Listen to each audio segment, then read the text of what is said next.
listeners to another exciting episode of the Wrestling Goons radio show. We will be covering the Money in the Bank preview. I want to introduce you to the panel today. We have Mark, Anthony, and myself, Daniel. Today is going to be a little different. In case you all didn't know, Dusty Rhodes passed away this past Thursday at the age of 69 due to multiple illnesses.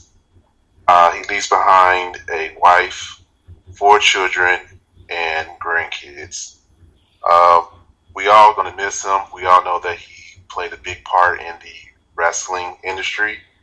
But we're going to go around and basically talk about Dusty Rhodes and how much he meant to us as a fan and how much he meant to the business. And Anthony, I'm going to start with you.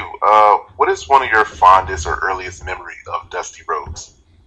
I was I didn't watch WWF growing up because we didn't have cable.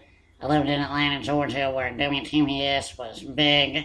It was one of 4 channels that we had. Dusty Rhodes was my earliest memory in wrestling. I was too young to remember him actually wrestling. I started remembering wrestling around 88, and he was out by then by about a year. It was around Sting and Flair when they got popular. But as far as Dusty Rhodes, the impact that he made on this business that we love and we talk about weekly and we watch nonstop, it can't be put into words. It really can't. From the art of a promo to drawing money to building a character to character development, Dusty Rhodes is the standard. And I'm sorry, guys. Part of wrestling died when Virgil Reynolds died this week. I don't really know what to say. I was at a loss for words. Mark told me, and I had to go to WWE.com to see it for myself because I couldn't believe it. Yeah, I feel the same way. Mark, what's your earliest memory or fondest memory of Dusty Rhodes?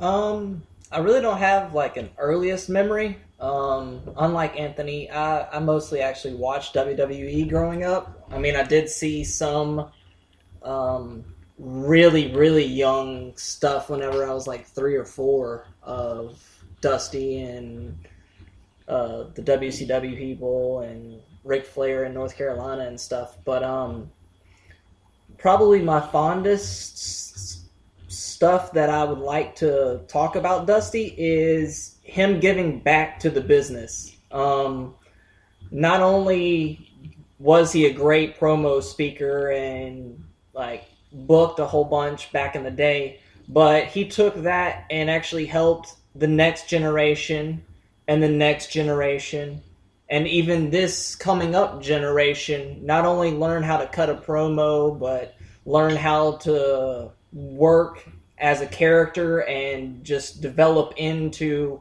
what we see even each and every night in WWE today.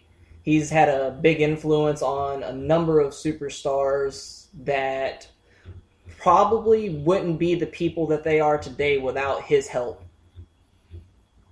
Yeah, I agree too. My early fondest memory of him were probably in the WCW NWA days. It's no secret I wasn't a big WWE fan growing up like that. I was always about the NWA/WCW days and him getting into it with Ric Flair, which of course probably one of the greatest feuds of all time.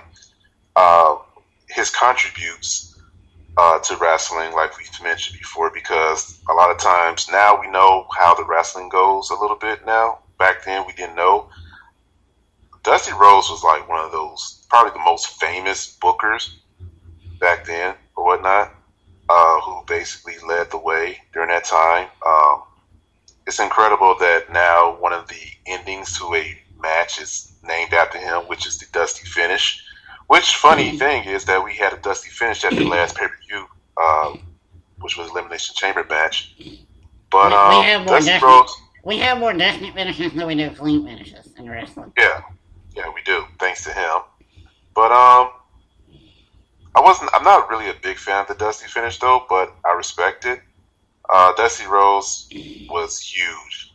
He may not be in your top 3 or your top 5 favorite wrestler or best wrestler of all time, but he got to be in your top 10.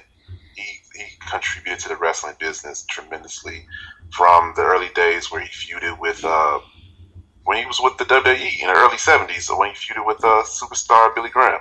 Alright, when you gotta think about the Destiny finish, and we're gonna go back to talk about the feud he had with the Four Horsemen. How long? Think about how long that feud lasted.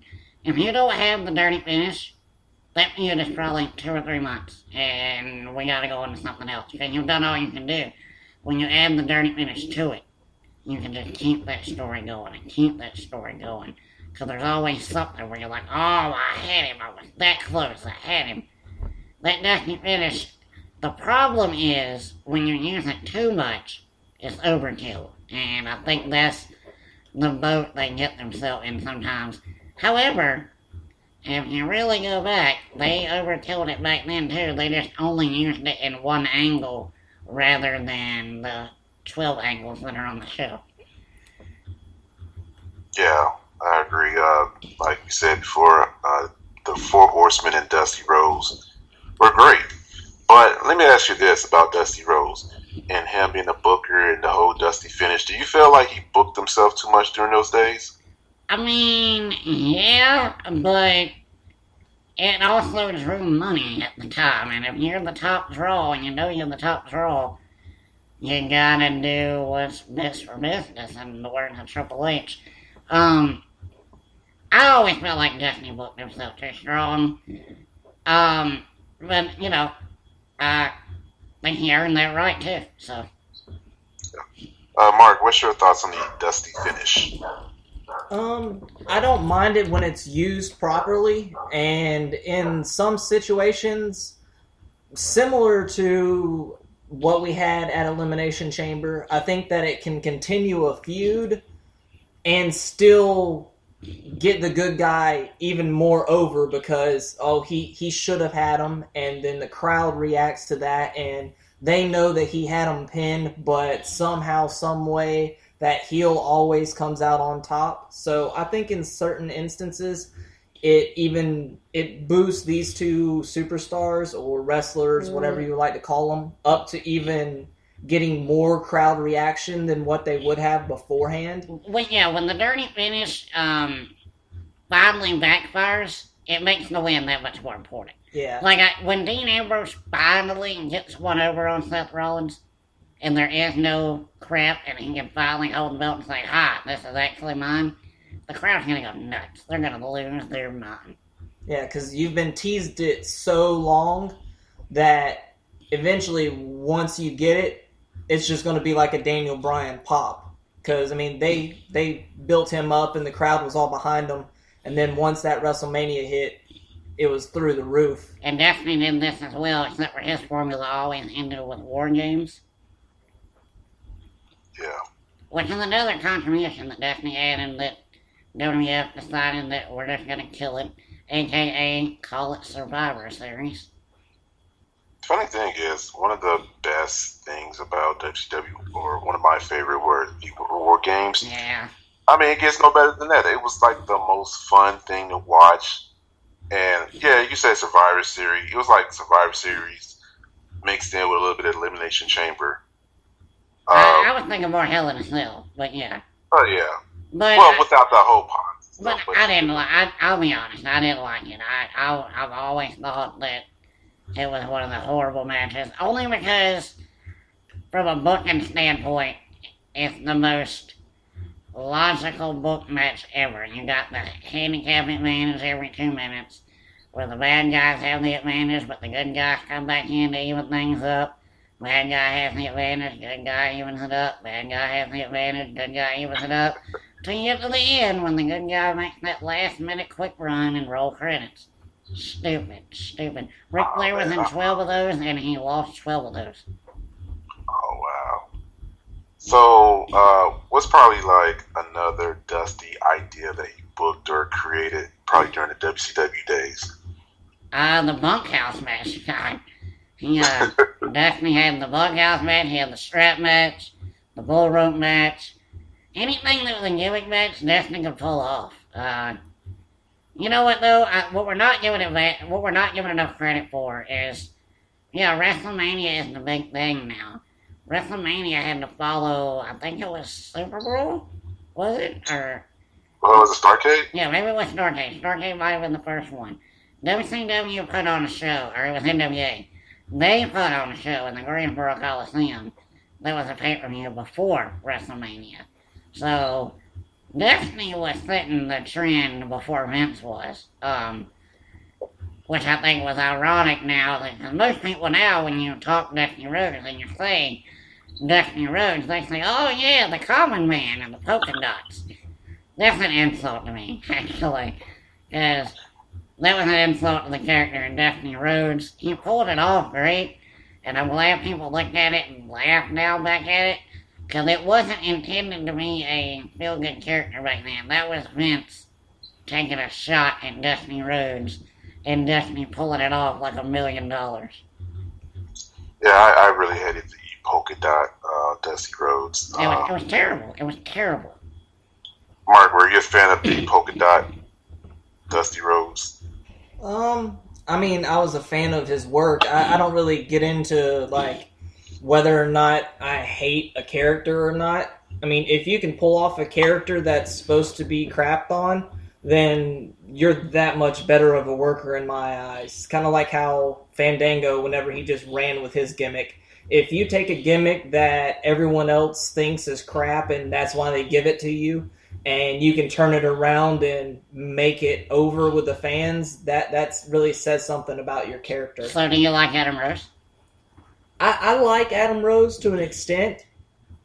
I mean, I think it's a cheesy, feel-good thing whenever he was the face Adam Rose, but he ran with it. He kind of owned it and made it his own there for a while until they decided that they wanted him to go heel. See, I couldn't like it. I never got behind it. I mean, you don't like the worker behind it? Like, No, you can't appreciate him trying to get it over? I didn't. I thought he did a terrible job of getting it over, and I thought his heart wasn't in it. I think he knew it was the only way he was going to make it on the roster. However, now I think maybe that was another Destiny thing. So we're down at NXT, and we know Destiny was part of the NXT creative. Maybe Destiny had a lot to do with that character change. Who knows? All I know is that his fingerprints are everywhere. NXT. All you gotta do is look on the internet, look on Twitter, look on Facebook, go look at all the wrestlers and all the people that have worked under him. Go look at the casual fans that have never met the guy. Like Destiny Rhodes deserves every minute that we're talking about him in this podcast. And if y'all are not familiar with Destiny Rhodes' work, go back and watch it. Don't watch the in-ring work so much, because you're not going to see a bunch of fly cross body wrestling. You're not going to see a bunch of hinge pile drivers, but watch the charisma, watch the man at work, because he is the constant professional as far as promos go, as far as selling goes. Anything it takes to be a wrestler, Dusty Rhodes knew how to do it, and he will forever be missed. And now we're going to get into Money in the Bank. Starting off with the pre-show between R-Truth and King Barrett, which was announced this week that they'll be facing off.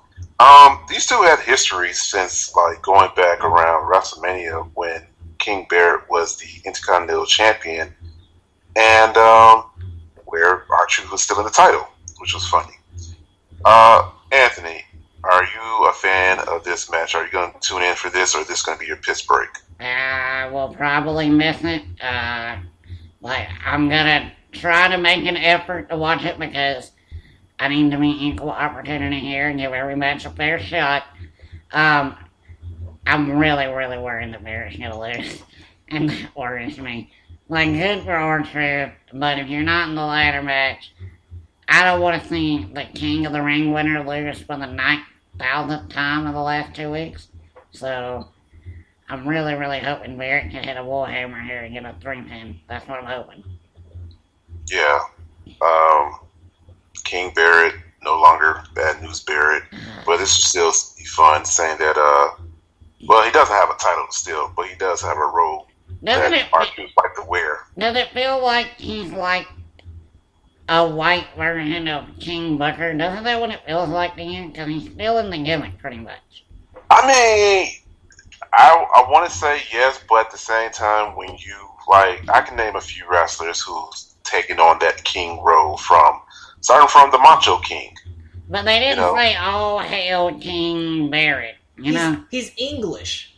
Okay, all hail King Booker. That's pretty close. All hail the Queen. Yeah. It's England. It's all okay. It's just history. They didn't do it. I mean, it's a gimmick, for him. I mean, you win King of the Ring, you have your gimmick. Even like when Owen Hart, I think he won it, he was the King of Hearts. It's true. No, he was. Speaking of which, they have a great documentary on WWE Network, the Intercontinental Champions. They have Owen at number 7 on their list. Way too low, I thought, for Owen, but whatever. They didn't have Hunter on it. They didn't have Shawn Michaels or Bret Hart. So what a list they have. Y2J should be number 1 then. He was. Okay. Y2J was number 1.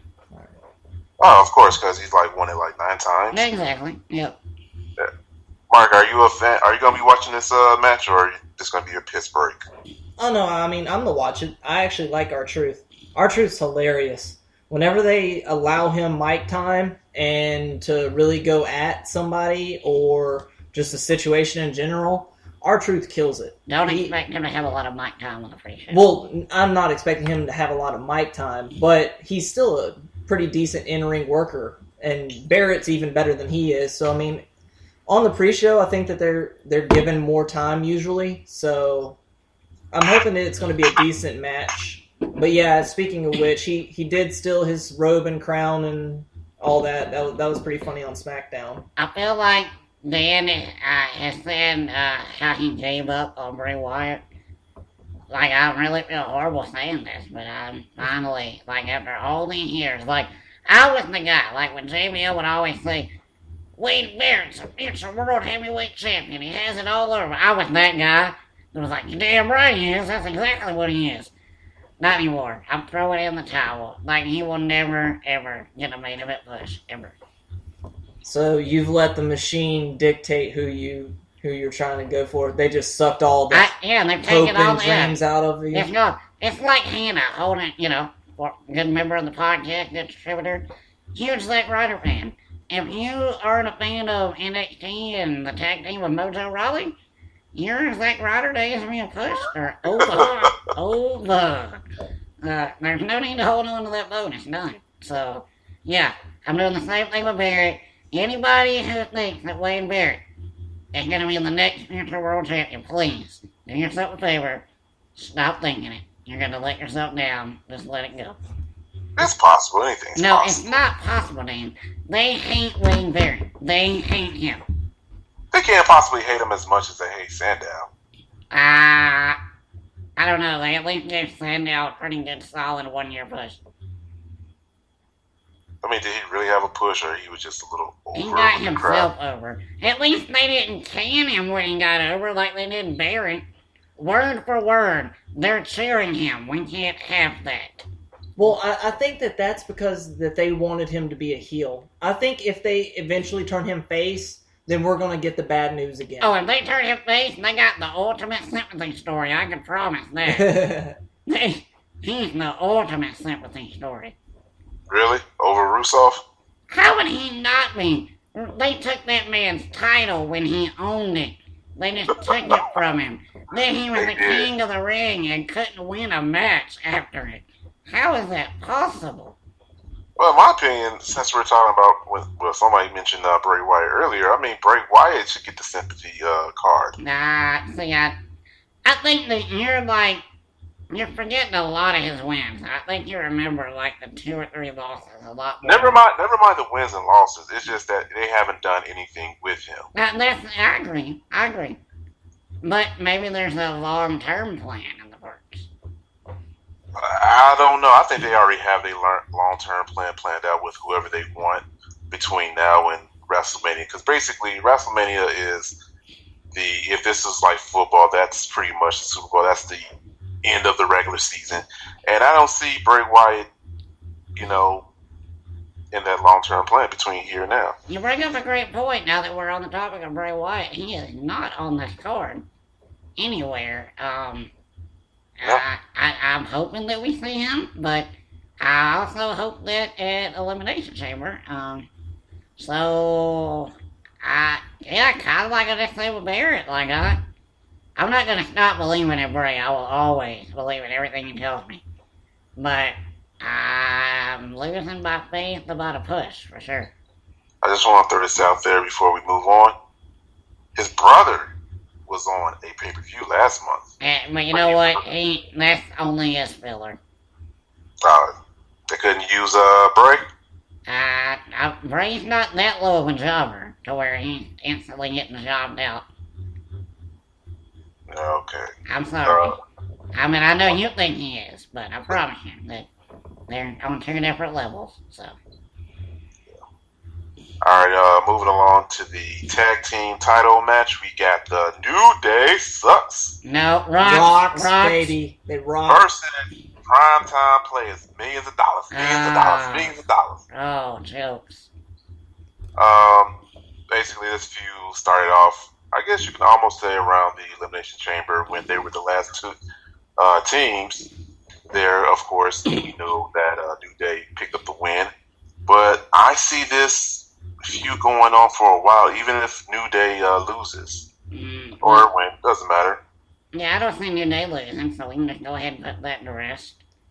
Oh, wow. Mark, come on, help me out here. You see New Day losing? No, sir. No, sir. New Day rocks, and they rock as the tag team champs. And for all the haters out there, tell me why they suck. Do they suck on the mic? Absolutely not, because you clap for your tag team champs, and you feel the power. I'm going to be totally honest with you. I don't even watch their matches. Like, every time they're out there, I'm just constantly trying to see what Xavier Woods is saying. Like, I want to hear what Xavier's saying. He is so loud when he's talking. He doesn't need a microphone. And he says he says stuff that Reggie Miller would say to John Starks. Just to get him that worked up. Like, he gets people so fired up with what he's saying. And he continues to pander to the crowd. He doesn't stop. It's hilarious. And all they have to do to get over and blow up so much heat is they just have to start clapping and or punching and kicking in the rhythm of the clapping. If there's a down part in the match, you just start clapping and you got the crowd right back in it. I don't know. Yeah. I'm not a big New Day fan. I know you're not. But... So why don't you like them, though? Can we just answer that? It's obvious. They suck. When? On the ring? Like in the ring? They suck all around. You don't like them, but your favorite character is... Adam Rose. Who sucks? Who sucks? Who is basically right now undergoing some sort of weird image or repackaging right now. No, it's not Leo Kruger, so you can put that Leo Kruger baby back to bed. So they're doing something with him. So you like Adam Rose in the ring over the tag team who actually uses tag team maneuvers and has tag team finishers. I mean, how can you go against the Party Express or Exotic Express? Because he's dead. That all is dead. We're using the word dead. It's put to rest. It's resting in peace. There's always a chance. There's always hope. No, there's not. But, Adam Rose isn't on the card either, so... Yeah, he's working his way back up. Well, the day he's on another card, never mind. I'm not making any more Adam Rose matches. That's not happening. So you guys are not a fan of primetime players? No, I'm not. I guess Mark kind of likes them. I don't like them. I think their gimmick is so done. I like them on the mic. Their in-ring work still needs a little bit of tweaking. Titus is fine. Titus is fine, and they do use some double team maneuvers and stuff like that, which I think all tag teams should, because it just adds to the chemistry of the tag team itself. So, they're not horrible in the ring or on the microphone, I just think that New Day right now is leaps and bounds over any face that they really put up against them, because I'm not really considering Eric and Rowan and Harper a face. So, I mean, New Day's still retaining. Titus O'Neil, I'm really wondering why he never got a singles push, because they had every opportunity to do it, and he has the charisma, he can cut promos, and the in-ring work is solid, and he has the look. He doesn't have the age anymore, Well, John Cena and him is about the same age. No, they're not. He's older than John Cena. He's like maybe a year or two. Titus is 39, going on 40. He'll be 40 this year. All right, yeah, and John Cena's 38, but Well, okay, I don't know. no, it is. Well, that is only a year. I was thinking Cena was like 35 or 36. That's kind of crazy. oh no, he's Cena's way older. almost pushing 40. Yeah. Wow, okay. And guess what? He'll still be wrestling in the WWE until he's like 60. No, we're coming up on that in a minute, sir, because your time is up. Your time was up a long time ago, and Kevin Owens' time is now. All right, before we move on, Anthony saying that you're not a fan of the primetime player. Who would you rather face or have the New Day face? Well, I would love that Cesaro and Kenny get back in it, but like Samoa Joe, that won't be happening. So, God. You know what? I'd bring Tyler Breeze up, play with Bo Dallas, and put Bo Breeze in that thing, is what I'd do. Okay, moving along. Man. But Mark, who would you rather see New Day face if it's not primetime players? If it's not primetime players, I would like to see them actually get into a feud with Lucha Dragons. It's who put New Day over as a heel the first time. So I'm just saying. I think Lucha Dragons and Ascension should have to feud with each other for a while to see who deserves it more. Because I'm tired of people just winning a match and becoming the number one contender. That's stupid. Well, I mean, in this case, primetime players didn't even win the match. They were just the last to lose the match. They just showed up. They were like, hey, we're here now. Well, That's because everyone, when they fought each other in the that last spot in the Elimination Chamber tag team, they put on a good fight. It was good. I was like, okay, I want to see this feud further on. I think New Day's just holding the belts till Harper and Rowan want to take them. But Harper and Rowan wants to face probably the Dudleys. Well, yeah, I'm just saying that they're holding them till Rowan and Harper get their tag team title shot. You mean they're holding them until the Dudley get their title shot? Oh, God. Yeah. Oh, sir. I promise you that if Harper and Rowan are starting with the 3D, it's going to end with them catching one. I promise you. Well, yeah, but that doesn't have to be for the title. It will. Oh, God. Oh, yeah. Yeah. Oh, if you think the Dudleys are coming back and not get the title run, you're delusional. I just I don't want think them they're to come for a going to come one-off. back with in hopes of thinking okay, we deserve a title shot just because we're the Dudleys. They have to really build up on it, and it just doesn't take just one feud for them to. Yeah, wait a minute. Yeah, wait you're a right. minute. Because Because Los Yeah. Matadores got a title shot in one match. Yeah, the Dudleys can never get one. No.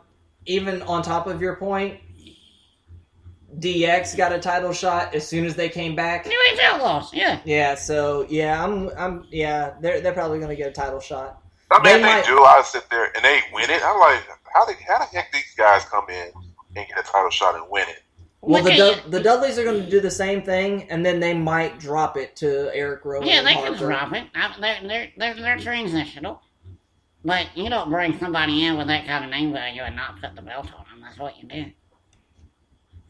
Yeah, well, that's true. Bless you and your logic. I bet they are the 21-time tag team champions if you ask them. So They will be 22 exactly, after that. exactly.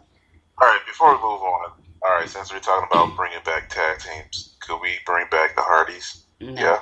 no. No, sir. Well, one, because Jeff couldn't pass a drug test, and two, he can't stay off of motorbikes long enough. So no, that's not gonna happen. Actually, I heard he also can't leave the country too. When now he's he actually cannot. That's why he gets wrote off, and actually that's why he took that cage bump when he fell and knocked himself unconscious. They actually were writing him out. That was planned. So he almost killed himself because he didn't have a visa. Unbelievable. Wow. Yeah. Well, we can kill the Edge and Christian reunion. Yeah. No, that's not gonna happen anyway. So Yeah. Edge will wind up in a wheelchair worse than I'm in. So. All right. Moving on to the Divas title match. We got Nikki Bella defending her title against Paige, who is apparently the #1 contender. Don't know how, don't know why, but she is. Maybe she'll win this one. Maybe not. If Nikki wins this, who's next in line to be the #1 contender? You know what? This is gonna sound like the most sexy thing ever. Who cares? Who cares? They've made me care so less about this division, and I didn't think I could care any less. Like, I care about Paige. She's great. I like Nikki. I love her enhancements that she has. But this is boring. I don't even know any other way to put it. This is boring. I guarantee you this gets a "this is boring" chant at least once during the match. Probably. Mark, are you a fan of this match? Will you be looking forward to this, or is this finally your piss break? Well, no, I don't ever take piss breaks during the Divas matches. But, yeah, he's a Diva loyalist, actually. Yeah. So, as much as I would like Paige to win it, I don't think that she is.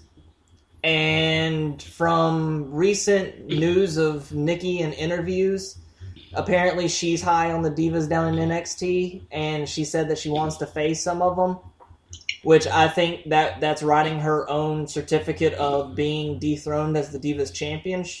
But whatever she wants, I guess. So, and let's not keep in mind that Paige has been announced as a judge on Tough Enough, which is a live show. So I don't expect Paige to be the Divas champion and have the belt and not be on television. Even though we have seen a certain beast pull that off, take a belt and just not be on the show with it. So who knows? But she's no beast. Well, in the female division, she is, sir. Oh boy, no, not Nikki. Hopefully I was talking about Paige, not Nikki. Oh, okay, Paige. Okay. Well, I can give Paige more respect than Nikki. I would hope so. Yeah. Somebody needs to. Again, we've been getting these signs from the. Wait, that's a good point, though. I want to go back to that. So, has Nikki earned your respect anymore over the last 2 or 3 years? Probably she's earned my respect more over the past couple of years than when they first started off. Well, I would hope so. They were horrible then. Yeah, horrible. But then it's like there's a little voice in the back of my mind saying there's a reason why the Bellas were unlikable. And it's like coming back to me now why they were unlikable. Here's the thing. If you are in the circus, right? And you are the trapeze person that's flying around and everybody looks at you because you're good at flying around. And then one day they come to you and they say, hey, guess what you are? You're going to juggle now. You just get thrown out there and you don't know how to juggle? You're going to look dumb. You're going to keep doing it over and over and over until eventually you kind of make it look kind of decent. That's what happened to the Bellas. They looked really good, and they were like, hey, you look really hot. We're going to put you on TV in a wrestling ring. And they forgot the part where they had to be wrestlers, and they had to learn on the fly. So for having no experience at all, they've come a really, really, really long way, both of them. Alright, but let me ask you two this. Chances that the Bellas, well, who has a greater chance? The Bellas splitting or the Authority splitting? God, I don't think they both have a good chance of splitting and getting back together in 5 months. Okay. Mark, what you think? I think that the Authority is going to split first, but, I mean, they both have a really good shot at splitting up. They always do, and then they forget that they split them up. But you know what I would actually like to see? At the Money in the Bank, Paige win it, and we're all like, but she's about to go on to Tough Enough. And then Charlotte comes out, and they put on a 15-minute match, and Charlotte takes it, kind of how, like, Paige took it from AJ. That'd be kind of cool. I can respect that. Yeah. Or even if it's Sasha Banks. I can respect it. Yeah, I would rather. I don't think. I don't think can do that. Sasha's done with NXT yet. But here's the thing I was going to say earlier is like we have a lot of these stars coming from NXT this year, like quite a few of them. Well, we have not yet seen some of the women's come up yet or get a chance yet. Why is that? Oh, they don't even give Divas a chance on the roster they have now. So. But a lot of people may say that. All right, so here's the thing. People may say, I think, what was that last pay-per-view or special that he had a couple of weeks ago? Takeover or something? Yeah. Yeah, where they was a Becky Lynch and Sasha Banks match, and a lot of people say it was like one of the best matches of the year. No, there is no might. It was. There is no doubt about it. Okay, but if it was, why not bring one of those two ladies up here? Because, alright, one, you gotta have somebody that's equal enough for them to work with. That's one. Because you're only as good as who your opponent is. Two, you have a 12-segment show on Raw every single week. There's 12 segments. Divas are only getting 1 to 2 of those max every single week. There's only enough room for so many, and you don't want to put your best hand out there every single week. So I think that's why they're not bringing Divas up right now. Just because there's not a spot for them. They're out-talented than everybody on there. Yes, they are. They're better than every other Diva, but they're not in line, so to speak. So do you think we'll see a few of those divas being brought up by WrestleMania next year? Oh, yeah. No doubt about it. Yeah, at least 1 or 2. Yeah, I think they'll probably slow do it and maybe pull in one at a time per year or something, because we had Paige last year. We actually haven't had one this year.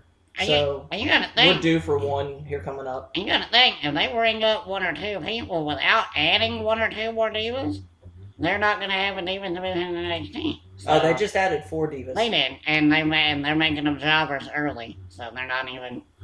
They're taking losses, and I think they need jobbers. They need female jobbers. We don't need the name girls taking losses every week. That's another problem WWE has is they can't. So wins and losses do count when it's diva. I mean, obviously they kind of have to because they don't have any chance to build momentum in the Demon Division.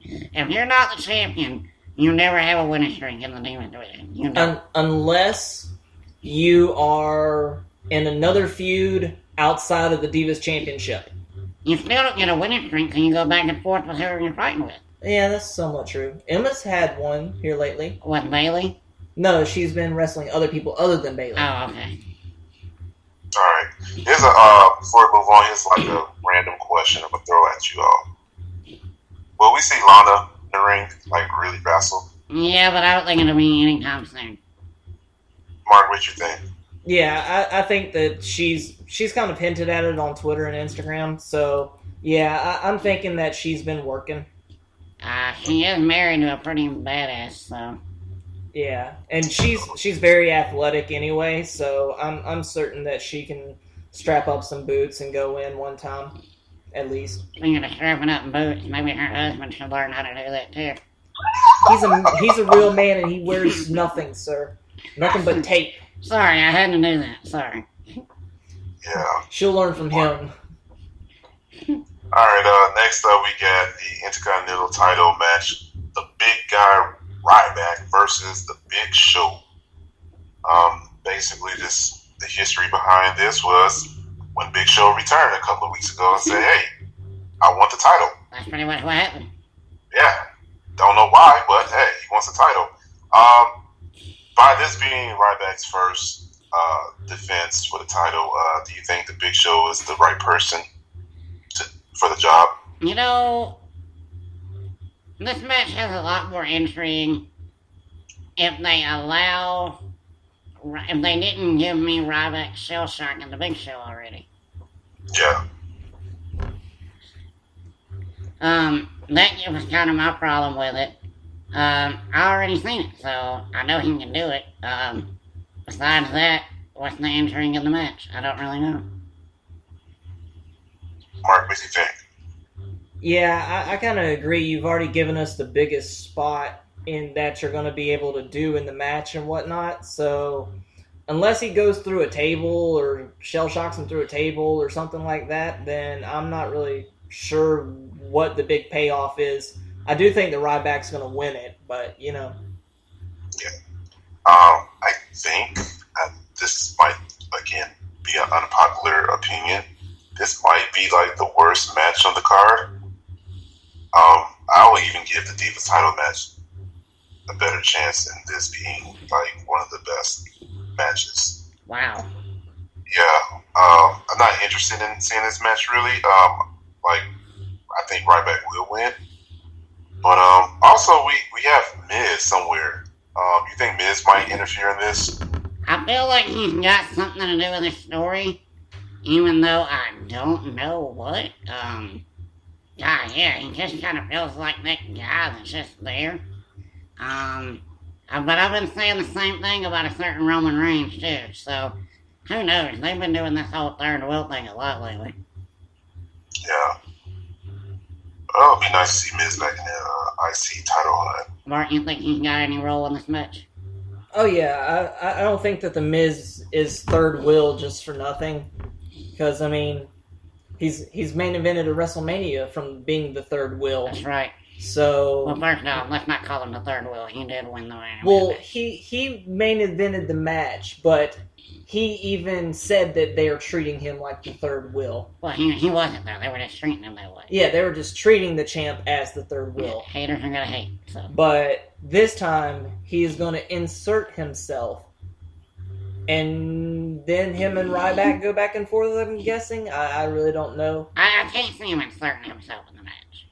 Well, not inserting himself, but I mean interfering in the finish of the match. Maybe. To where he gets inserted coming forward. But here's the thing: if Big Show loses tomorrow night, he just needs to like lose and not try to get a rematch in. Well, he's not going to lose cleanly. That's what I'm just saying. So, yeah, he's going to get a rematch. Are you noticing that they aren't having him affiliated with the Authority in his comeback? I haven't noticed that. Yeah. Yeah, he's not having anything to do with them. I wonder why. I don't know. But again, they're not really good at explaining things to us, so we may never know. Yeah, right now the Authority is kind of dysfunctional because you got Seth Rollins. How long have they been doing this now? Like, they've teased us on this breakup for about a good 5 months now. Actually, the real question is, how long has the Authority been around? Like, this heel Authority? It's been around for like, what, 2 years now? It started with the Daniel Bryan stuff, so... Yeah. SummerSlam 2 years ago? Yeah. Yeah, now I feel like maybe they should have just let them be gone for a while after SummerSlam. Well, I mean, they have taken a couple of getaways, you know. They were off because they lost that one match and they lost power for like 2 weeks. Yeah, 2 weeks they were gone. Then they took a vacation after they did so well at WrestleMania, so that was for another 2 weeks. Get rid of the Authority, bring back the GMs. I have heard that on the Overseas tour, they have booked your immortal Hulk Hogan to be the Raw General Manager on all the shows overseas.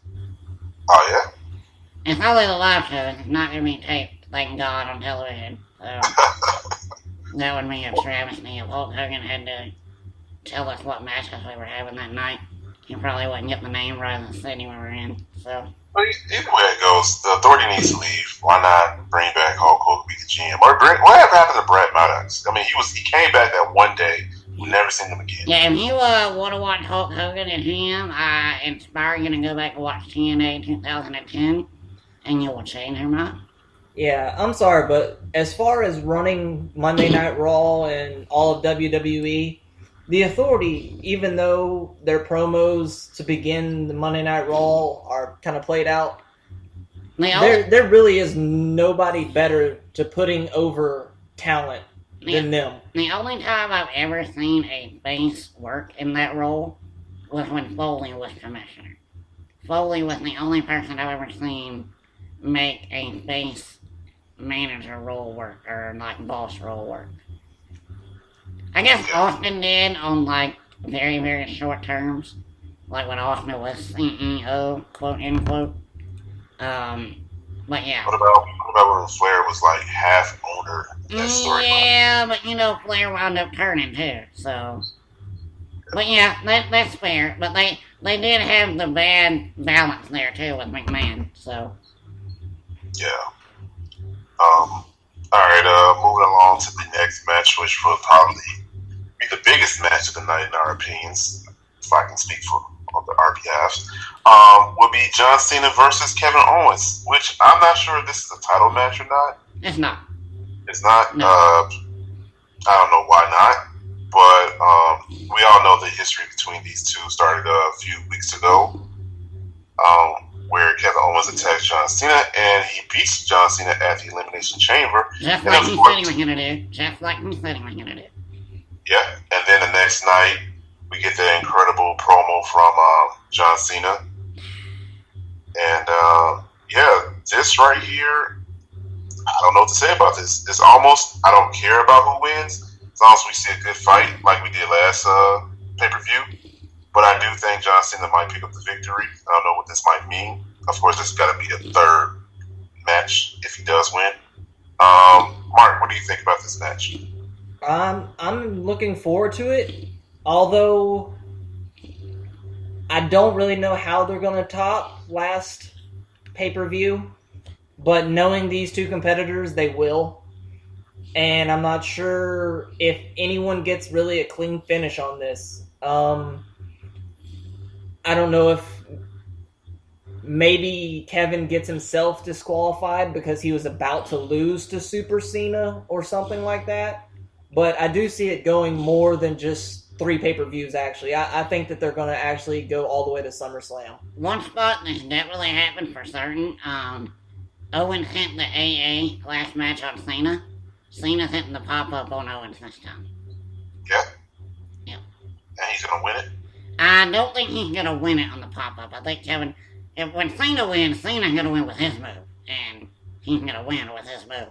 That's just how it's going to end. But yeah, he's definitely going to hit Owens with his move.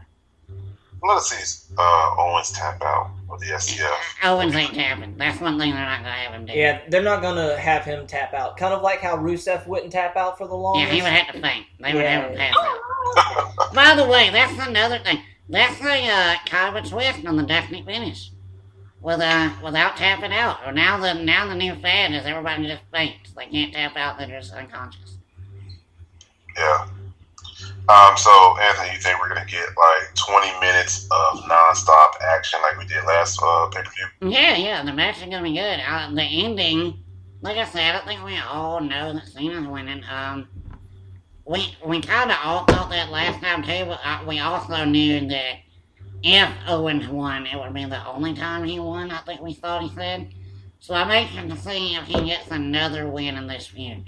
If Owens gets another win in this feud, then I'll believe that they're building him to be the big dog.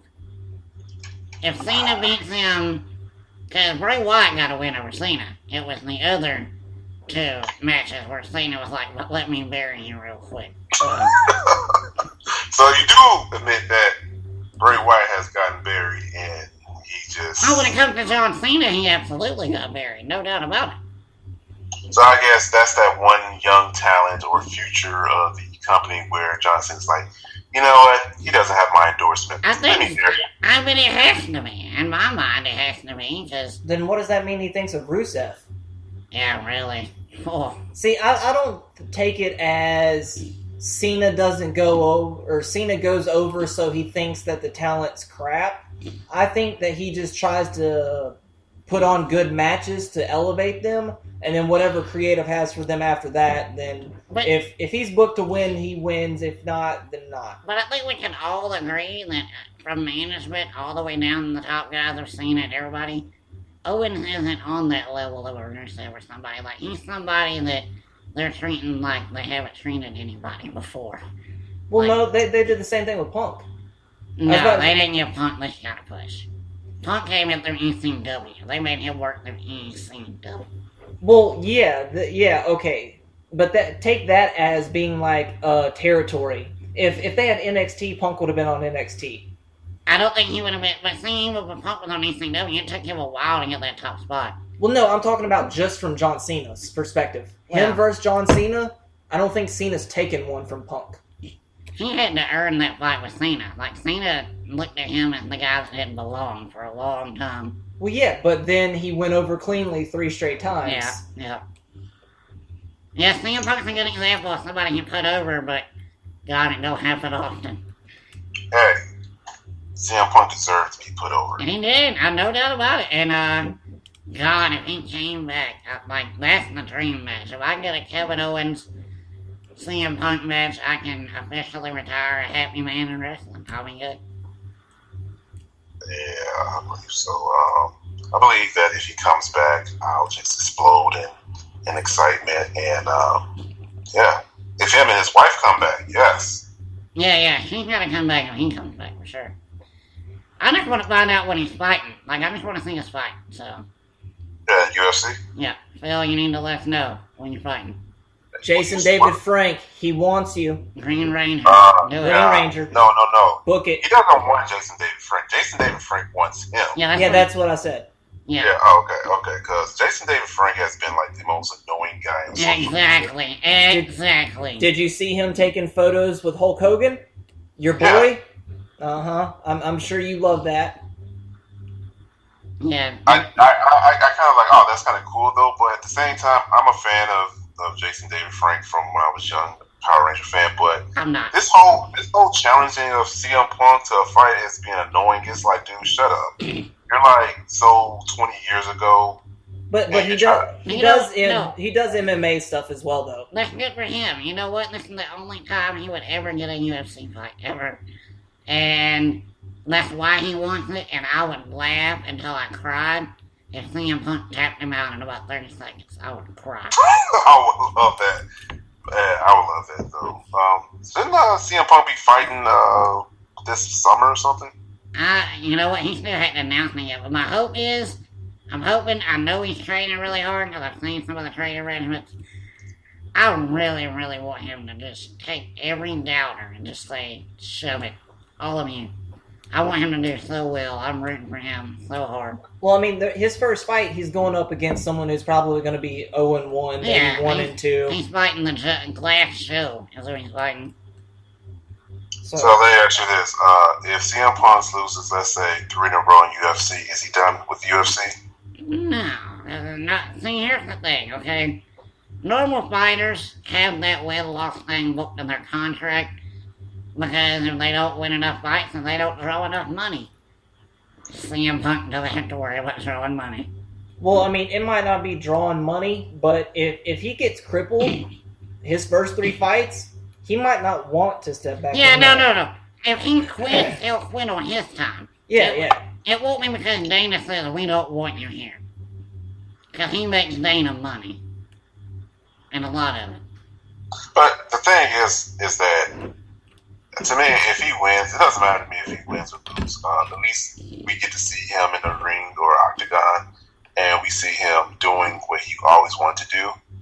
But, of course, I'm going to be rooting for them. But I feel like after a few losses, would you think that he's probably like, you know what, this UFC isn't cracked up what I thought it would be, and I wouldn't mind a WWE return? Yeah, I mean, eventually that's gonna happen. We're not dumb. We all know that. I don't care what they say. It may not mean WWE, but he's definitely gonna wrestle again, for sure. I don't know when. It's not WWE. I don't know where it could be. I mean, they won't be the only company by then. It could be Ring of Honor. They're on TV now. He's a wrestler in Japan. They love him over there. He's a god over there. He has options. He's Yeah. I just want him to come out to the UFC to the Cult of Personality. Yep. That would be That'd be epic. awesome. There is a video online, Colt Cabana, his new podcast, Cut My Promo, where CM Punk cuts Colt Cabana's promo for his upcoming indie tour. And that's pretty funny. I recommend going on YouTube and watching that. Yeah, you might not want the kids to watch it though. No. It is not PG, so don't have the kids watch it. Yeah, the ending part was hilarious. The whole thing was hilarious. I laughed like it was funny. Those two have really good chemistry together, which makes me kind of really more mad at Vince when Punk was going on his whole shoot things that he was doing. He really let Vince have it about firing Colt Cabana. I never even noticed Colt Cabana being in the WWE, to be honest with you. Well, that's because he was a jobber in WWE. Oh, well. Yeah, they never gave him any kind of role, and that which is an insult to Colt Cabana, who was just as big of a star on the indie scene as Samoa Joe or Daniel Bryan or CM Punk. Yeah, he is. Alright, moving on to the, I guess, one of the highlights of the match, well, on the card, the Money in the Bank match, which will have Roman Reigns, Dolph Ziggler, Kane, Kofi Kingston, Sheamus, Randy Orton, and the Sensation Neville's. Or as I like to call it, Roman and the Six Dwarfs. Yeah, pretty much, because I don't know why they even put this. I don't know, maybe they had like a whole bunch of pictures on the wall, and they had darts, and it's like, hey, whoever this dart hits, that's what we're going to put in this Money in the Bank. Well, Neville, obviously, you want to put him in there. They're adding a bunch of people that are going to do a bunch of high spots, and they're going to all take each other out, and Roman's just going to be standing there in the middle of the ring. Yeah, Kofi and Neville just kind of got in because they're high flyers and what they do on the ladder. Ziggler always sells, so, I mean, you have to make Roman look really, really strong. Sheamus and Randy are going to cancel each other out. And Kane just... So, do you see Rusev coming out there, probably interfering with Dolph Ziggler's chance of getting that briefcase? Yeah, I've seen Rusev being cost by Ziggler for sure. Maybe Lana comes down and gets too close to the action. I don't know. Yeah, Lana can get too close, and maybe Rusev can come out to try to get her away. And Or she gets hit by a ladder or something. we don't need Lana getting hit anymore because Mark might Dan, die. I was about to say, don't make me come to where you live. We're not threatening people, guys. Come on here. I haven't said nothing about Vince McMahon visiting his office. No. Mark's threatening to come to Chicago and find you, though. You talk about Lana again. Good Lord. I mean, no, this is not me. I want to see that, though, but you never know what could happen in Freedom. I hear you. Dan, just for the record, Dan, it's not condoned female violence.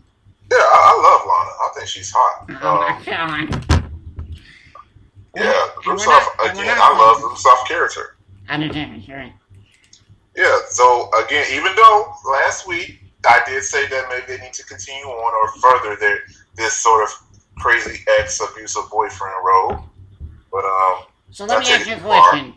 Dan, do I have a better chance of walking than Roman Reigns does of losing Money in the Bank? Yeah, you do. Oh, wow. All right. But there is that swerve. We could see Kane win it and give it to someone else. Well, maybe I will have a chance of walking. Hey. They do have these little robotic things that I saw in Japan, so I mean, I don't know, possibly one day they'll come to America. Well, maybe that robot ain't gonna get Money in the Bank. Maybe that'll happen. That could happen too. So Mark actually thinks that there's a slim possibility that Kane could be Money in the Bank. Don't you, Mark? Actually, I do. I mean, what, he's been in 7 of these now? Yeah. So, I mean, eventually he has to win one, you would think, at least hope. No, I don't, actually. But what's this point of, like, winning Money in the Bank? I would guess to go after Seth Rollins. Yeah, to shiv it to Seth. I mean, him and Seth have been going at it back and forth now for at least 2 or 3 months, so they have a feud that could go. He would finally have Seth cowering to him, and he's got J&J on his side. It makes a lot of sense. So you guys don't mind Kane and Seth Rollins? No, wait a minute. Now, I didn't say I endorsed it. I'm just saying I can see it. That don't mean I like it, okay? Imagine your main event at SummerSlam. Yes, Rollins. We actually want to have a podcast to talk about by then, so I hope that's not the case. I'm just saying that could happen if he wins it. Okay, so I don't think that he would actually cash in cleanly. Well, of course not. He got J&J. Well, no. I don't think I don't know. I guess it really depends on if the Authority really is splitting at that moment in time. Here's the problem, okay? If you got Kane with the Money in the Bank and you have him with bodyguards, and Seth gets screwed out of the title, ain't it kind of messed up that the babyfaces are screwing the heel? Well, I mean, if they're still with the Authority, I don't know. Well, I mean, because I guess technically J&J kind of had their face moment because I mean they got the crowd. they had it. They got the crowd to cheer for them. They had their face moment all the way. So I guess regardless if Seth is with the Authority or against the Authority, he's going to be heel.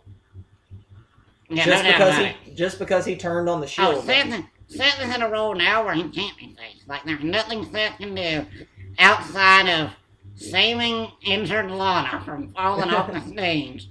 There's nothing he can do that can make the crowd go, you know what, we like this guy now. Seth is the most hated man on the WWE roster. Unless he puts his arms in with those other two and they reunite. Okay, that is the only way. That's the only way. I take that back. It's not happening. I think it ain't gonna happen. It ain't gonna happen. Yeah. Well, okay, here's another theory. What if Kane wins it and of course, Seth been talking about he doesn't need the Authority, and they kick him out, and he's been talking his mess and stuff, and Kane gives the briefcase to Triple H. Why? Okay. Why in the world would the COO mean Money in the Bank? To give it to whomever he wants. That's a segue into Kevin Owens gets it. Wow. Or he could use it for himself. Yeah, pedigree versus curb stomp. You guys are racing. Well, pedigree versus pedigree. I would be so mad if Triple H booked himself as Money in the Bank and future World Heavyweight Champion. Y'all thought that's how The Rock versus Triple H gets the title. If y'all thought my rants before were epic, where I went up the handle, stay freaking tuned. You haven't seen anything. Triple H versus The Rock for the title, WrestleMania 32, baby. Book it. That'll be the do we really want to see The Rock with the title? That'll be the last podcast you ever hear me on. Y'all had to arrest me in Louisiana. Because it wouldn't make sense for The Rock to have. No, I'll wind up being shipped to Louisiana. That's how bad it is. But the purpose of the fact that I say that he could probably get the briefcase and use it for himself because he can feud Seth Rollins, maybe put Seth Rollins even more over or whatnot. Or he could, I don't know what he could do. He could probably win the title and give it to someone else and probably doesn't even care if he's the champion. He could give it to Bacon again. Let me tell you how they're getting Seth Rollins and Triple H in a feud. If Seth is going to lose Money in the Bank this Sunday to Roman Reigns, that's not going to happen. I don't know. No, that's pretty much what's going to happen. Well, then you have his rematch. Well, no, because he's going to get screwed out of that. Oh, boo. Yeah. Somewhere down the line, it doesn't matter who wins the Money in the Bank or who wins the title because Brock Lesnar's coming back soon and he's looking for blood. I think that they realize that, and this is just facts, and it ain't taking anything away from Seth, but I don't think Seth can have a one-on-one match with Brock Lesnar. And I think they know Roman can, so they're going to put the belt on Roman and let Roman and Brock go at it again without any outside interference this time. And quite frankly, I'm excited for it. I like the match they had the first time. They're two physical guys. They can go at it, and I want to see it. Why not make it a triple threat match? Because we've seen that already, and I don't need to see that again. Rollins, Roman, and Brock Lesnar? Rollins adds the X Factor to it. I want to see the two bulls go at it. I don't need that other X Factor. I think you might see them next year at WrestleMania if we don't get Brock Austin. Yeah, I think at SummerSlam we're only getting Roman Brock. I really do. No. That's what I'm saying. I think that they're going to main event WrestleMania again at 32. What was Seth? No. Roman versus Brock. Oh wow, I think they were going to SummerSlam and WrestleMania. No, I don't think they're going to be at SummerSlam. I don't think the timetable is going to be that quick. So you think that Seth is going to maybe fight Brock at SummerSlam? Yeah. Wow. So okay, let me be clear. Mark, you're saying we're going to see Rollins and Brock? I think we're going to see a Rollins and Brock, and then eventually a Roman and Brock again next year. Oh, okay. So they're going to give us the sort of repeat. And of the catching in. And I disagree. I don't think that they believe that Seth can work Brock alone. I mean, you have to let the babyface get to that person who stole the title from you at least once. You do. Regardless of whether or not he breaks his neck and all that other stuff. If that's the case, then Seth has to win at Money in the Bank then. Yeah. Because he has to be the champ. I actually wouldn't mind seeing Rollins and Brock face each other over Roman and Brock. I think they could put on a better match. No, I think Rollins is going to get ragdolled like John Cena got ragdolled the first time. Yeah, like he would die. Like, he's going to take the beating of a lifetime. I don't think it could be bad or any worse than if we were to see Brock and Daniel Bryan face each other. No, they would make Daniel look strong, actually. They're not going to make Seth look strong. Because Daniel is the face. So they would try to make Daniel, like, hulk back up. Well, they're going to make... the crowd wants to see Seth get beat up. So they're going to give it to us. Yeah, and Seth versus Brock, the crowd's already bought into that. They're wanting to see Seth get what's coming to him. I went back and watched that segment again this morning, actually. Them teasing that world title match on Raw. And Seth hopping out of the ring at the last minute and saying, I was going to fight you, but I'm so jet-lagged from that morning flight from Good Morning America, and not tonight. And him trying to run away the 4 different times he's trying to run over that barrier. That's such an epic job, man. That segment was so well done. That's because he's the coward champion. He's the type of champion that talks all that stuff and gets scared. But it's the little things in that segment, Dan. It's the number of times that he almost got away. Most times in a wrestling storyline, they would say, all right, well, you're going to get away, and we're going to build it up next week. So whenever you're making your escape, hop over the barrier and run away real quick. They made you think Brock was going to catch him 3 different times, where Brock had his hands on him. I was like, man, he's going to kill him. He's going to kill him. It was great storytelling. It really was. All right, any final thoughts on this match, this Money in the Bank match? I got Roman, man. I got Roman winning the thing, so... And I also don't think it's going to be the last match he has in the night, so... Yeah. Mark? I think Roman's winning, but I don't think he cashes in that night. Okay. Yeah. All right, moving on to the WWE title match, which is the ladder match. We got Seth Rollins, the champion, versus the Lunatic Fringe, Dean Ambrose, who still has the belt. Well, he won't have the belt because it'll be hanging up. Of course, we all should know about the history from last year when the Shield broke up till now. Anthony, is this going to be a match that you're going to look forward to, that you're going to be like, you know what, I'm going to watch this whole entire pay-per-view right here because I'm looking forward to this main event? No. No? I love watching them fight, but that ain't the whole reason I'm watching it, no. I mainly get mad at them, mainly with something like that. They usually have great 25-minute matches. I mean, their matches are great for, like, the first 99% of it. And then we get to the ending, and normally we don't even have one. And when we do have one, it's some kind of clustermuck. So, I'm just looking forward to a clean finish, eventually. Unfortunately, I don't think that's happening at Money in the Bank, so... Yeah, I think this match, if not the Kevin Owens and John Cena, should be about 20 minutes long. I think they could give us a lot with this. Mark, what do you think?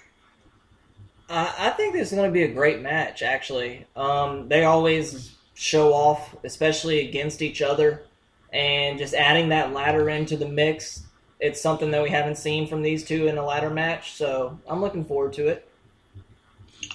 All right, so let's say Dean loses. Then what's next? I think Dean's gonna have to be screwed. And if Roman cashes in, or, let's just say Roman does, I think Dean has to play the jealous role, where he's like, well, wait a minute, man, that was my night, what are you doing? And we're gonna eventually, like I said, I think Mark hit the nail on the head. I'm hoping that we have a Shield match at WrestleMania, so... Hopefully SummerSlam will be a good time to start building toward the animosity between all three. We'll see. Now that you mentioned about the Roman Reigns cashing in, he's been like really, really close to Dean Ambrose these past couple of months. Where it's Yeah, like we always saying, "What are you doing here? What's your purpose?" that's what I'm thinking. Like now, I think we're gonna finally understand what the purpose is.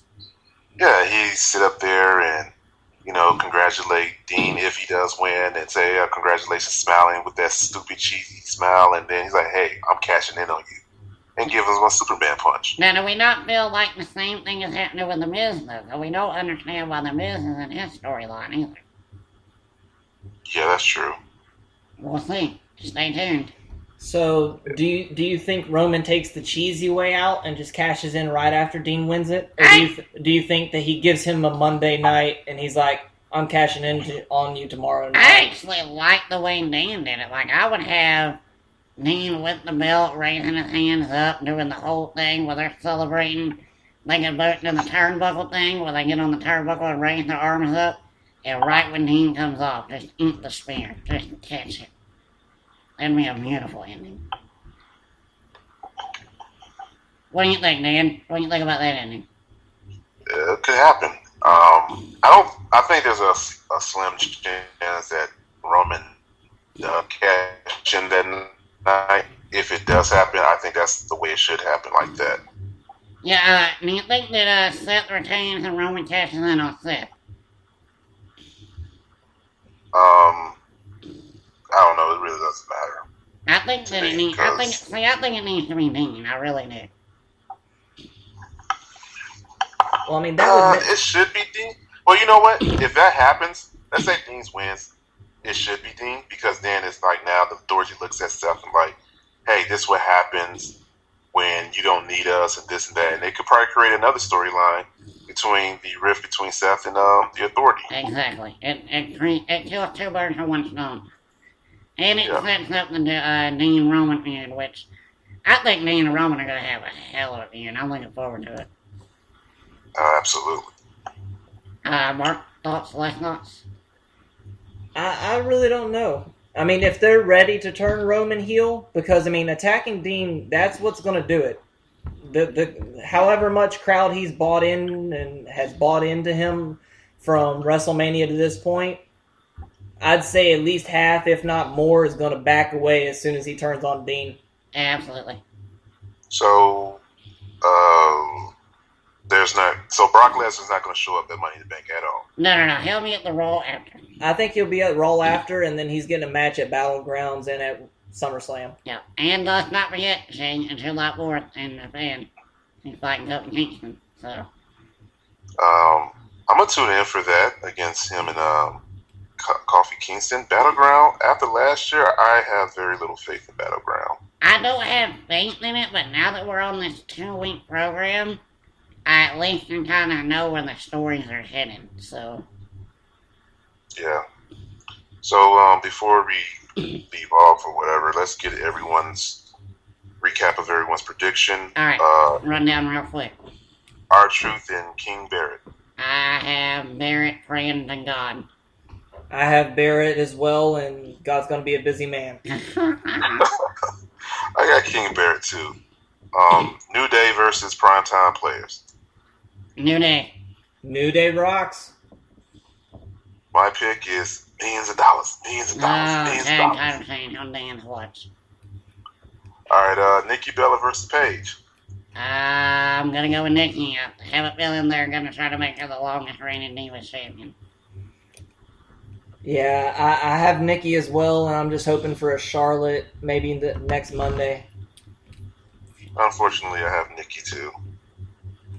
Alright, Ryback and the Big Show. It would make no sense for Big Show to win, so I got Ryback. Ryback. Yeah, Ryback. John Cena versus Kevin Owens. John Cena. I have John Cena as well. Yeah, I already said it doesn't matter to me, but I will officially pick John Cena. Money in the Bank match: Roman Reigns, Ziggler, Kane, Kofi, Sheamus, Orton, or Neville. Roman Reigns. I got Roman as well. I'm gonna go with Roman, but there's a chance that Kane can win it. Yeah. All right, the main event for ladder match for the title: Seth Rollins versus Dean Ambrose. I got Dean Ambrose winning and Roman Reigns cashing in on Dean Ambrose. I got Seth winning. All right, for me to break the tie, I'm going with Seth. However, I do like the storyline or the creative idea that Anthony came up with. If Dean wins it, yep, that's pretty much it. We're on the same page for the most part. Anthony, you have any final thoughts? I do not. I will say that we will be back for the Raw review coming up this week. You can expect some big things in the future from Wrestling Goons Radio. We don't have any details right now, but stay tuned. Tonight, we will try to end with you a little bit of Dusty Rhodes. A little Dusty finish for you guys. So, until next week, enjoy some Dusty. Here is the American Dream, Dusty Rhodes. And Dusty, your fans welcome you back, man. First of all, I would like to thank the many fans throughout this country that wrote cards and letters to Dusty Rhodes, the American Dream, while I was down. Secondly, I want to thank Jim Crockett Promotions for waiting and taking the time, because I know how important it was. Starcade 85 it is to the wrestling fans, it is to Jim Crockett Promotions. And Dusty Rhodes, the American Dream, with that weight, got what I wanted. Ric Flair, the world's heavyweight champion. I don't have to say a lot more about the way I feel about Ric Flair. No respect, no honor. There is no honor among thieves in the first place. He put hard times on Dusty Rhodes and his family. You don't know what hard times are, Daddy. Hard times are when the textile workers around this country are out of work and got 4 or 5 kids and can't pay their wages, can't buy their food. Hard times are when the auto workers are out of work and they tell them go home. And hard times are when a man has worked at a job 30 years. 30 years. They give him a watch, kick him in the butt, and say, hey, a computer took your place, Daddy. That's hard time. That's hard time. And Ric Flair, you put hard times on this country by taking Dusty Rhodes out. That's hard time. And we all had hard times together. I admit I don't look like the athlete of the day supposed to look. My belly's just a little big. My hand is just a little big. But brother, I am bad and they know I'm bad. And there were 2 bad people. One was John Wayne and he's dead, brother. And the other one's right here. Nature Boy Ric Flair. The world's heavyweight title belongs to these people. I'm gonna reach out right now. I want you at home to know my hand is touching your hand for this gathering of the biggest body of people in this country, in this universe, all over the world now. Reach it out, because the love that was given me, and this time I will repay you now, because I will be the next world's heavyweight champion on this hard time blues. Dusty Rhodes Tour 85 and Ric Flair, Nature Boy. Let me leave you with this. One way to hurt Ric Flair is to take what he cherishes more than anything in the world. That's the world's heavyweight title. I'm gonna take it. I've been there twice. This time when I take it, Daddy, I'm gonna take it for you. Let's gather for it. Don't let me down now, because I came back for you, for that man up there that died 10, 12 years ago and never got the opportunity to see a real world champion. And I'm proud of you and thank God I have you. And I love you. Love you!